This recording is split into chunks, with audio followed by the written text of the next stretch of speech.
আওয়ামী লীগকে নিষিদ্ধের বিষয়ে ৪৮ ঘণ্টার মধ্যে প্রধান উপদেষ্টার কাছে জাতীয় সংলাপ আহ্বানের দাবি জানিয়েছে গণ অধিকার পরিষদ।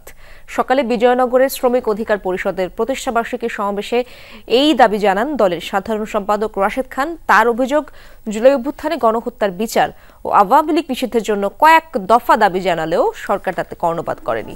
প্রধান উপদেষ্টার গ্রিন সিগন্যাল নিয়েই দেশ ছেড়েছেন সাবেক রাষ্ট্রপতি আব্দুল হামিদ, এমন অভিযোগও করেন রাশেদ খান।